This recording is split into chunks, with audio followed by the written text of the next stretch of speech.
dengan melafalkan 10 pilar dan visi misi SECI.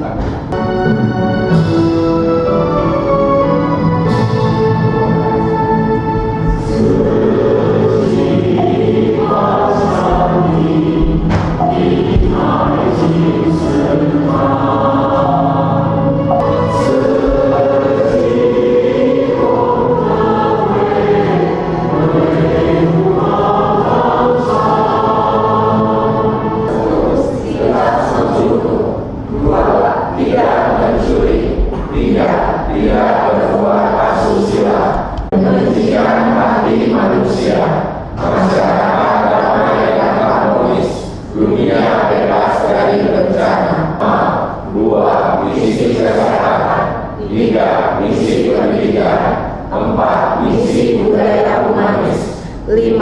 Bantuan internasional, 6. Donor sumsum tulang, 7. Pelestarian lingkungan, 8. Relawan komunitas. Kita harus bersemangat ya dan tetap bersukacita karena training hari ini sangat istimewa. Banyak narator-narator yang akan membagikan banyak sharing-sharing yang sangat berguna bagi kita semua. Boleh nggak kalau kita mulai dengan pantun? Boleh lah. Boleh nggak? Boleh. Pergi ke hutan memetik pala.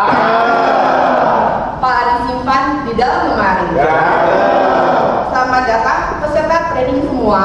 Mari kita berlatih dengan semangat dan hati.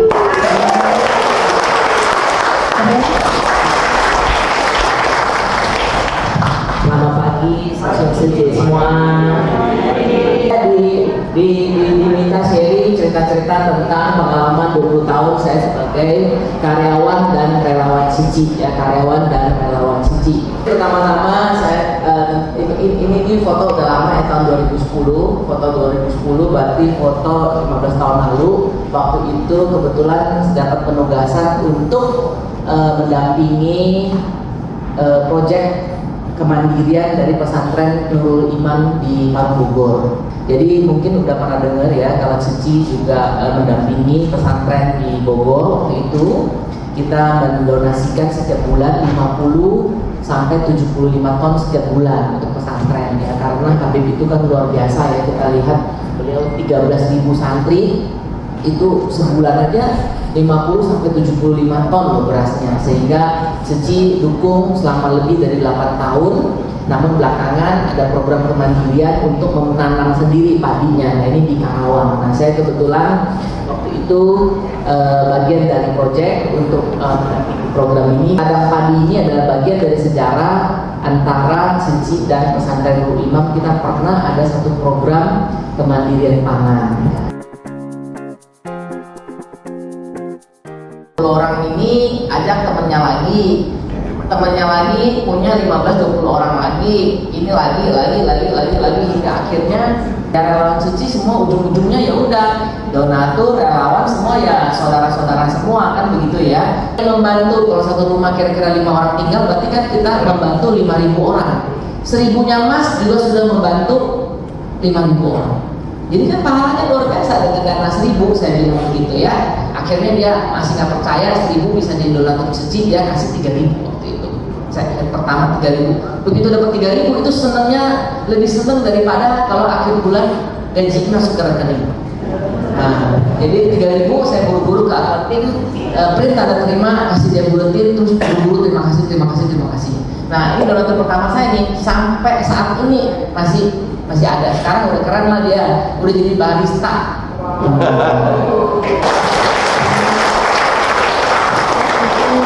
Hari ini kita mengundang tim relawan dari pelestarian lingkungan yang akan berbagi bagaimana sih caranya agar bumi kita tetap terjaga. Nah, talk show ini akan dibawakan oleh Sujono Susio, Usman Susio, dan Yosefin Seci. Gimana kabarnya? Luar biasa. Jadi topik ini sangat menarik ya, karena terus terang buat Susio-Susio semua, kita ini hidup di bumi. Jadi bumi ini ada masalah, kita juga akan menimbulkan efek-efek yang kadang-kadang kita sendiri nggak tahu. Wah ini kan bukan urusan saya. Mari kita sama-sama sama-sama menjaga, dan itu adalah tanggung jawab kita, bukan tanggung jawab si A, si B, bukan tanggung jawab si C, bukan tanggung jawab siapa, tapi itu adalah tanggung jawab kita bersama. Ya, Master bercerita bagaimana memilih dan mendaur ulang sampah. Nah, untuk itu Master juga menghimbau ya para relawan untuk melestarikan lingkungan, di mana mengarahkan pemilahan sampah dan melindungi, menghargai energi. Motor pelestarian lingkungan di mana mengubah sampah menjadi emas dan emas menjadi cinta kasih, laksana air jernih mengeringi bumi. Ya, terima kasih untuk kesempatannya. Yang menginspirasi saya adalah pada saat saya awal kegiatan di depo Persadi melakukan kegiatan pemilahan. Ya, di depo itu begitu awal saya masuk, saya melihat kok banyak sampah di depo ini. Baru itu banyak sekali. Yang awalnya itu saya nggak ngerti itu baru sampah. Toh ya sampah, buang aja gitu. Tapi nggak begitu. Tapi di sini di depo ini saya tahu, belajar lagi. Oh ternyata kita dengan sampah-sampah ini kita pilah yang barang organik atau non organik, barang bisa diulang, barang yang nggak bisa diulang. Nah dari sana kita belajar lagi. Oh ini gimana nih mengurangi sampah-sampah yang ada di depo. Jadi kan awalnya tuh kalau kita lihat kalau sampah itu banyak sekali, tapi dengan kita mengerti prinsip 5R, kita udah mulai tuh belajar kurangi sampah, berpikir lagi kalau mau belanja. Jadi kalau dulu sebelumnya suka belanja, tapi sampah jadi di rumah, jadi numpuk lagi di tempat pembuangan sampah. Pas kalau kita makan sana makan sini, ya jajan sana jajan sini, ya. Kemudian juga, nah setelah kita kumpulkan barang-barang itu, kita bisa manfaatkan kembali, kita bisa jual, kita bisa recycle, ya. Nah dari sana itu saya mengambil tanggung jawab di depo PIK. Jadi saya koordinasi, jadi sampah-sampah itu kita pakai, kita kelola untuk di recycle dan dijual kembali. Lagi sisi perkenalkan, saya Yusufin, saya seorang ibu rumah tangga, relawan, dan juga saya wirausaha. Jadi sangat kangen kepada sekolah seni di mana anak-anak saya semuanya bersekolah di sana. Jadi kurang lebih tentang pilah sampah juga anak-anak sudah tahu. Contoh paling hal yang kecil yang dilakukan adalah ketika anak-anak itu ke supermarket, ketika barang itu bisa dipegang, mereka akan menolak untuk menggunakan plastik sampah. Dan juga ketika mereka minum di restoran, mereka juga sudah tidak menggunakan sedotan. Karena dari anak-anak sendiri pun mereka sudah pernah menonton film di mana kura-kura itu ada sedotannya di dalam hidungnya dan sangat menderita untuk diambil. Dalam keluarga kita juga sangat memanfaatkan momen untuk makan bersama keluarga di malam hari, di mana kadang kita bisa bercerita tentang apa yang terjadi sekarang ini atau tentang bagaimana tuh pilah sampah yang dapat kita lakukan di rumah. Dari langkah kecil dulu di rumah, setelah selesai makan mereka akan pilihkan mana sampah yang organik dan mana sampah yang tidak organik. Dari sampah yang organik itu juga di rumah saya juga bercocok tanam, terutama dimulai ketika COVID ya. Jadi kita punya kompos, jadi sisa makanan kita buatkan kompos, kemudian sisa makanan yang lain kita biasa taruh di lubang biopori. Yang saya lakukan setiap akhir bulan tentunya mungkin terdengarnya membosankan, tapi setelah saya lakukan selama setahun belakangan ini sangat membantu untuk mengurangi sampah dan mengurangi budget konsumsi saya sekeluarga, yaitu melakukan pencatatan apa yang masih tersisa yang ada di kulkas atau yang masih tersisa di gudang penyimpanan makanan, sehingga kita tidak mengkonsumsi berlebihan. Yang sudah kita punya, kita ada catatannya, kita nggak beli lagi. Dan tentunya yang kita sudah punya dalam menu 1 bulan ke depan biasanya saya sudah susun. Jadi tidak akan ada misalnya saus atau bahan baku lain yang expired dan terbuang. Itu pertama yang saya lakukan dan saya sudah praktekkan, sangat membantu. Jadi uang jajan untuk di rumah juga berkurang. kemudian kita juga mereduce yang pembelian berlebihan, dan juga ketika ada wadah-wadah yang kita bisa bawa yang dapat mengurangi sampah. Contohnya ketika kita berbelanja kita membawa kantong sendiri, dan kemudian ketika kita keluar kita membawa botol minum sendiri, itu sangat membantu untuk mengurangi sampah yang ada. Dengan begitu sampah yang masuk ke dalam rumah juga berkurang, dan begitu juga pekerjaan kita untuk memilah sampahnya juga berkurang. Ketika membantu untuk membuat edukasi di rusun, kita harus membuat art and craft. Jadi beberapa barangnya kita ambil dari depo. Jadi kalau memang sudah bersih akan lebih memudahkan kita semua untuk mencari dan menggunakannya lagi. Jadi pilah dulu yang benar, rapikan atau diikat atau dijadikan satu.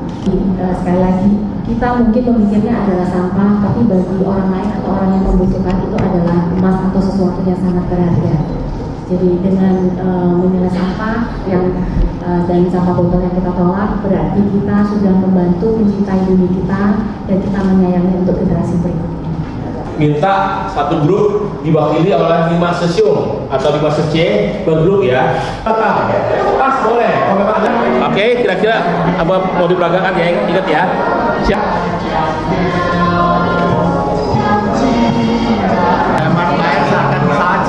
Iya. 5 suku kata lagi. Ayo. Matikan lampu saat tidak digunakan.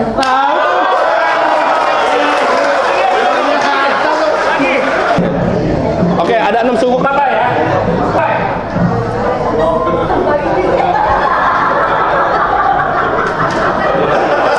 Matikan air jika tidak digunakan. Ya, betul ya? Betul.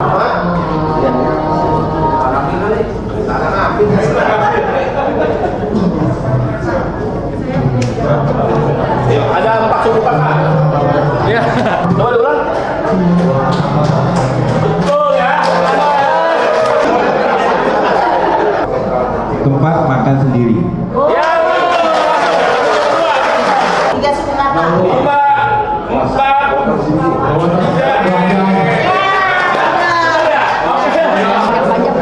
Semuanya panjang. Kertasnya doang. Recycle bumi. Recycle. Satu aja, satu suku kata. Cuma satu kata, Serius. Recycle, digging, reduce. 20 detik.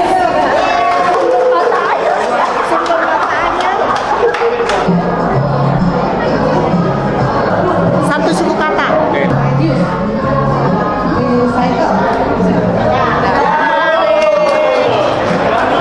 Bumi, mata air. 1 menit. Sumber mata air.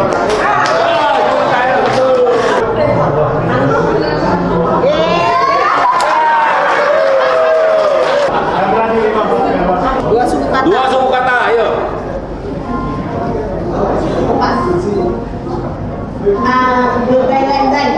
Bioenzyme, kompos, bioenzim, bioenzim.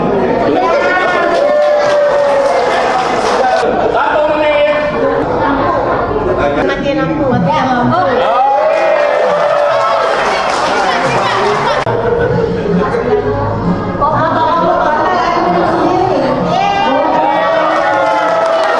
Ya, Tiga macam produk atau 3 jenis barang yang tidak bisa didaur ulang. Styrofoam, kursi mebel yang sudah robek.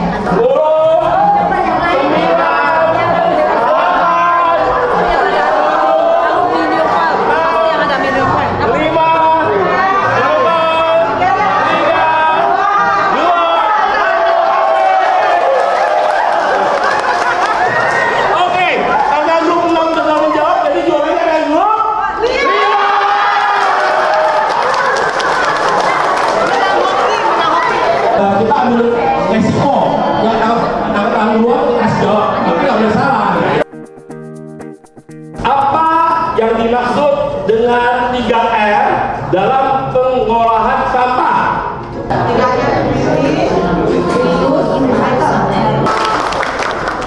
Apa gas utama yang bertanggung jawab atas efek rumah kaca? Karbon dioksida.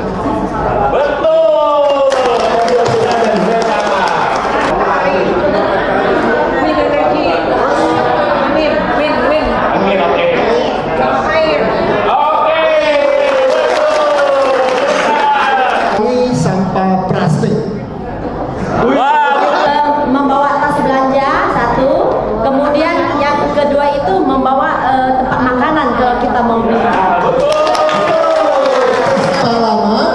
yang dibutuhkan untuk puntung rokok untuk dapat terurai. 15. Sebutkan 4 jenis polusi. Air, tanah, suara, udara. Oke. Adalah dengan nilai 4 poin ya. 5 poin. 5 poin. Dari grup 4.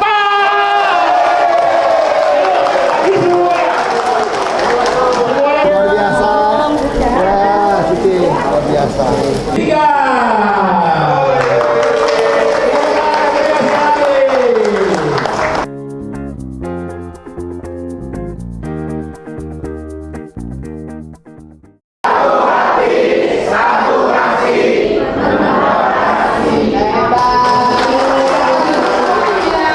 Selanjutnya kita akan undang Puspa Sece untuk membawakan materi 10 tatapan untuk jiwa kebijaksanaan. Waktu dan tempat kami persilakan. Apa? Jasmani ya. Sekarang yang mau kita lakukan apa? Ayo siswa sekibat.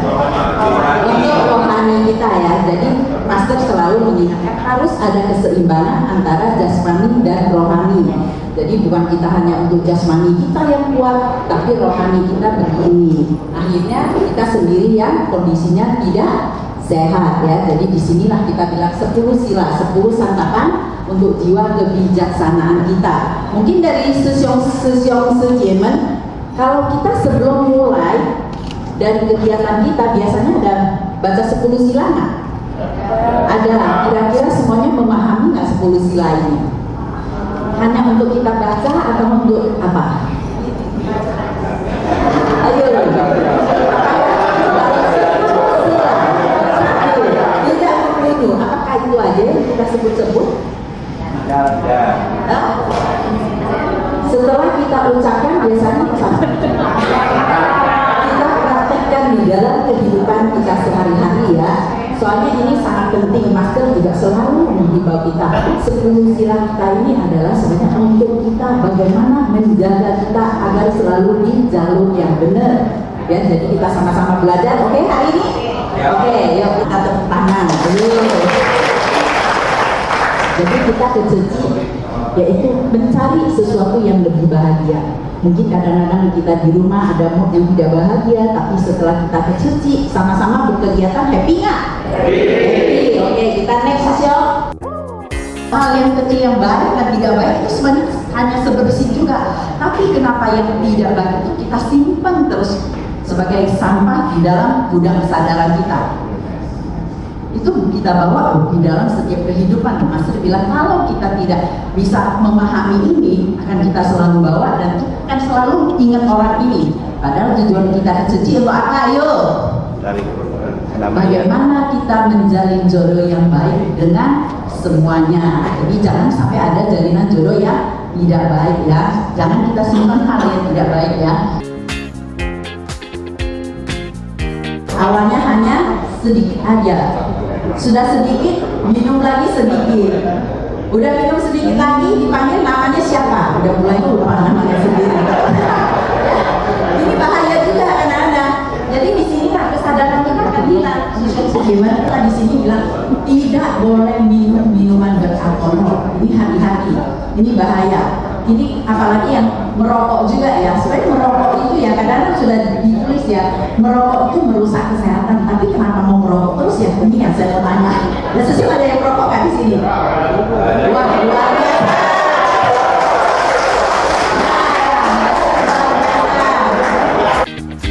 Kepada orang tua, apakah waktu bicara dengan papa mama mukanya, Pak, jangan gini ya? Wah, itu. Atau iya Pak, iya Ma, baik. Kita punya mimik terlihat ya, dengan suara kita terlihat karena kita terhadap orang tua kita. Itu sangat penting. Jangan kita merasa saya berbakti kepada orang tua hanya memberikan uang atau makanan. Itu enggak. Kalau kita lihat orang tua sangat membutuhkan cinta kasih juga. Kadang-kadang kita bilang orang tua kalau kita deketin, kita bisa sharing apa dengan orang tua, lebih dekat, dia lebih bahagia daripada kita kasih dia uang. Betul nggak kira-kira? Kalau udah bilang betul, ayo siapa yang mau sharing ke depan? Kalau saya lebih dekat dengan kami saya lebih menyediakan waktu saya untuk mendengar mereka. Lebih banyak membahas masalah yang mereka apa saja yang saya lakukan hari ini, karena beberapa tahun sebelumnya agak saya mencari anak-anak dan agak mengontrol mereka dalam segi waktu. Apalagi sekarang mertua saya keduanya nggak ada, jadi saya fokus untuk Kopi Mani. Saya lebih banyak bersama mereka, mendengar apa yang mereka katakan, dan hampir setiap hari berlevel, ada chatting, apa aja lah, makanan mereka menanya. Ini sangat penting, jadi jangan kita kalau bicara kasar dengan orang tua kita, nanti anak kita atau cucu kita juga sama nanti. Akhirnya anak kita udah tua balikin ke kita. Itulah kita bilang karma yang tidak baik jangan sampai terjadi. Tapi kita lakukan karma-karma yang baik sehingga dalam kondisi yang selalu harmonis ya. Oke, ayo ini paling penting. Biasanya kalau nggak kelihatan udahlah nggak ada polisinya atau apa ya. Banyak ada, master juga pernah ya, master ya pernah ya, mau pergi ke satu tempat yang kondisinya ada polisi lain juga. Ada sesiong kita bilang, master lewat sini aja ya, dibuka kasih masuk lewat sini aja lebih dekat. Master bilang saya nggak bisa lakukan ini karena ini memang udah ada polisi lainnya, kenapa kalian buka untuk saya lewat? Saya tetap akan lewat yang benar. Jadi sila itu selalu dijaga oleh master. Sekarang yang gampang. Sosial sejenak ada lihat nggak kalau kita mau mau masuk ke dari ATM ada tanjakan begitu langsung kan, ada yang langsung kita harus lewat jalan itu kan, jalan yang agak miring itu kan, betul nggak? Ada perhatiin nggak? Sebenarnya kalau kita perhatiin tanjakan itu apakah untuk kita langsung lewat atau kita harus jalan sesuai dengan yang ada jalan? Sesuai jalan. Tapi kayaknya kebanyakan enggak deh saya lihat. Kayaknya semuanya kebanyakan langsung melangkah dari itu langsung naik, betul nggak? Nah sebenarnya itulah kita bagaimana belajar sila juga. Kadang-kadang saya juga merasakan kalau dia pakai tanjakan aja udah ini, kenapa dia harus buat jalan untuk kita jalan? Bener nggak? Jadi disinilah. Jadi jangan hal kecil itu kita menganggap remeh ya. Jadi maksud selalu bilang hal kecil yang benar kita lakukan, yang tidak benar jangan kita lakukan. Jadi di sini sebenarnya melatih dari diri kita ya, badan dan jasmani. Bagaimana kita benar-benar harus latih yang benar. Kalau enggak, kedepannya kita akan merasa dimanapun saya akan bisa melakukan hal yang sesuka saya. Itu nggak benar. Makanya maksudnya kita harus lebih berhati-hati. Kita lihat kondisi kendaraan ini. Kalau sudah terjadi kecelakaan, siapa yang rugi? Kita sendiri. Yang sakit siapa? Kita sendiri. Keluar uang siapa? Kita sendiri. Lagi marah-marah masih polisinya siapa? Udah salah tapi kita marah-marah lagi. Itu yang bingung ya kadang-kadang ya. Hati manusia. Yang kedua, hidup harmonis. Yang ketiga, terlepas dari percayaan dan bencana. Jadi disinilah kita merasakan kita belajar dari master bagaimana mengontrol kita punya pikiran, ucapan dan perbuatan juga. Karena kita tahu, sebelum masuk ke suci, kita merasakan sekali ya, sering ke wihara, dengar dharma. Kita sampai di wihara kita kondisinya oke, kalem, baik. Sampai di rumah kita kayak apa? Ayo, emosi kita karena pengaruh dari anak ucapin apa sedikit kita sudah tidak bahagia, sudah langsung marah-marah. Akhirnya membuat keluarga dari pagi sampai malam bahagia nggak? Tidak bahagia.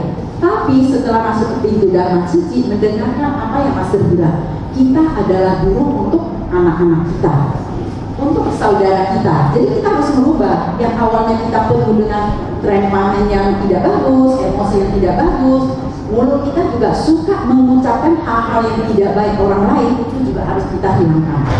Karena itu tidak baik untuk kita. Karena kita menyimpan sampah itu. Coba deh, Ustaz sampai kadang-kadang suka berpikir begini.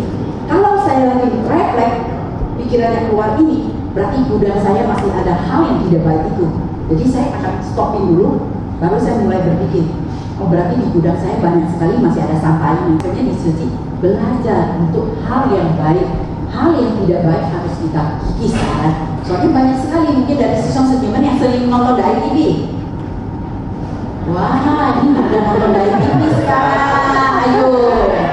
Nah, jadi semuanya kisah nyata relawan. Dari relawan yang begitu tidak, kondisi sifatnya tidak baik, bisa menjadi begitu baik dan membuat keluarga yang begitu bahagia. Inilah mensucikan hati manusia. Kita harus sucikan hati kita dulu, kita baru bisa membuat keluarga kita harmonis, semuanya tersucikan. Enggak kira-kira? Setiap orang bisa loh sesioman, karena saya pikir, karena dia bilang, kenapa sih bisa keluar terus ya? Saya merasa saya dengan kesempatan yang saya bisa, karena saya merasa itu adalah berkah. Banyak sekali yang kondisinya mereka tidak bisa keluar, kita juga tidak bisa memaksa karena kondisinya itu loh. Jadi kalau kondisi kita semuanya bisa keluar, kita selalu mengucapkan kangen karena penuh berkah ya. Oke, jadi Siswa Sudirman 10 sila ini jangan hanya kita lihat, hanya kita dengar, hanya kita ucapin, tapi harus kita laksanakan. Oke, kangen Siswa Sudirman. Sebagai relawan SECI, walaupun kita di luar dan di lingkungan SECI, sebaiknya kita memahami visi dan misi dari SECI dan juga budaya humanis dan tata keramanya. Jangan lupa itu. Langsung berdiri. Berdiri bagus Pak. Oke, next. Untuk memahami visi dan misi dan juga tata krama SECI itu seperti apa sih? Kita akan mengundang Anne Suci yang akan menjelaskan lebih lanjut dan memberi pemahaman kepada kita. Keempat ini berfungsi untuk mengikis keserakahan, kebencian, serta menghargai jiwa.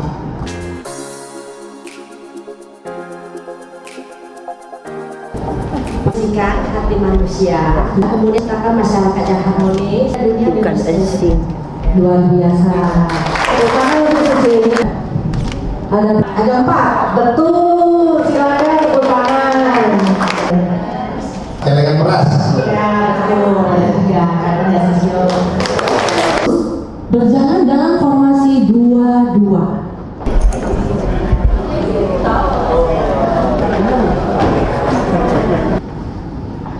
Sesium ini tadi katanya goyang-goyang, yang ini goyang-goyang. Jadi bagaimana dengan sesium hati?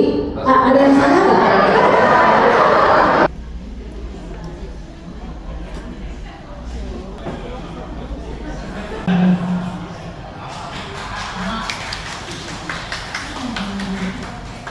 Apa sih salahnya? Kakinya. Kakinya kenapa? Ya, injek bumi. Kakinya tidak injek bumi. Intan suci. Kalau dulu itu kakinya tidak boleh di atas kursi. Nah, kalau gini udah benar ya, cobain ya. Seharusnya di mana?